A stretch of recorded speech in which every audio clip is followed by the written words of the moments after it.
Good morning, Lululus. How you doing? That good, huh?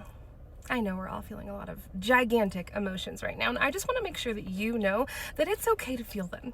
Feel them all the way through, because while I love to be the love and light and excitement and silly kind of girl, we don't do toxic positivity here. It's okay if you are disappointed and devastated and angry. It's okay if you are looking around at just the immense amount of crime and hatred and corruption and darkness, and you're willing to come out and say, it's dark.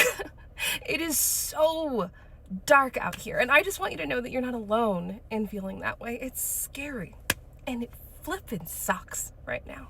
And also, if you are one of those government workers who have spent the last 40 days going to work for 12 hours a day to serve our country, to serve our citizens, to put food on the table, to get people to their destinations, to do what they needed to do for free, and to pay for childcare for all of that time with nothing in your bank account, to have your phone ringing off the hook with people looking for their money, knowing fully that you don't have it, if you are feeling relieved at the thought of that finally being over, that's okay too.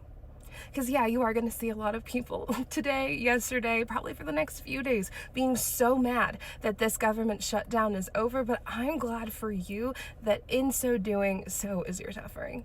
And it's all right if you feel relieved about that. You already did your part. You did what you needed to do to help your fellow citizens.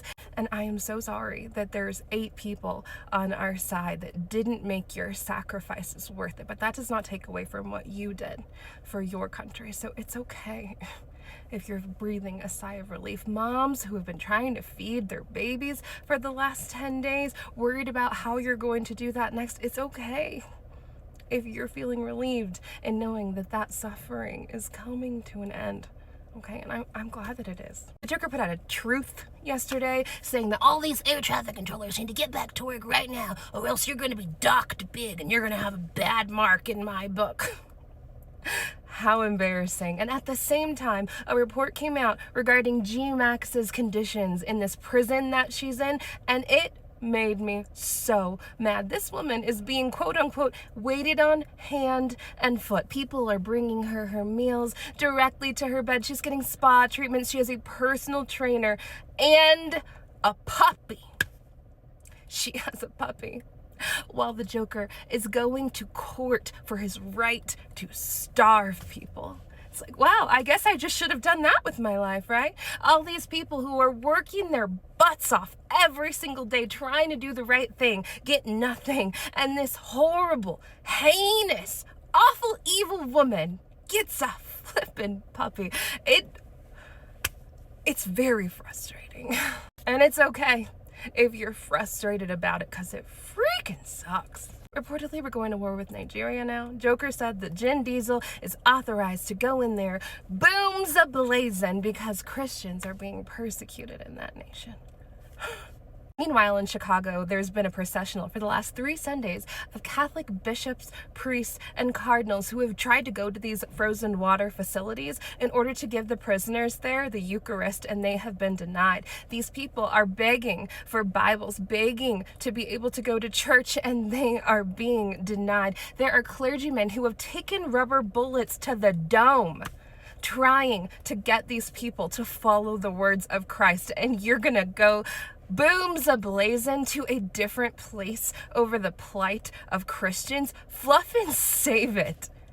I'm almost at a loss for words because it is so preposterous. Little Mikey with a big secret said it doesn't matter what the Team Reds in the Senate say regarding these ACA tax cuts, because he's not going to vote on them.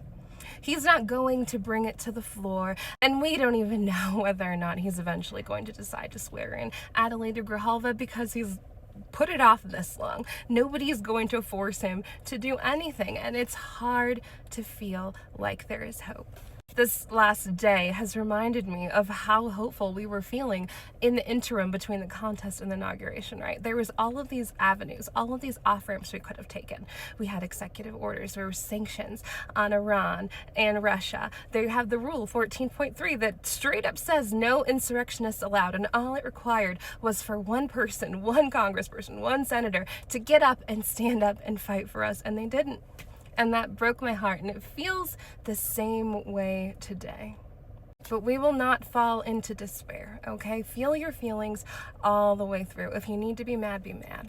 If you need to be sad, be sad. But when your tears dry up and when your fists unclench, you get back up and we keep going, okay? Today is the day that they make the decision about the Rockland County lawsuit, and we need to be advocating for the legacy media to be reporting on the lawsuit from Echo Tango Alpha that's in Pennsylvania, because everybody needs to read it, and we need to know about these inconsistencies and put their feet to the fire. And remember that we are now bending the knee to this sadistic, illegitimate prince that is robbing us blind, and we're not okay with it. All right? Sometimes you need to be mad to be brave, and I hope that you find your bravery today, no matter what happens. I hope you take care of yourselves. I hope you drink some yummy coffee, eat a yummy snack, and as always, keep your eyes up, keep your feet on the ground. I'll see you next time. Hang in there, okay? Ta-ta.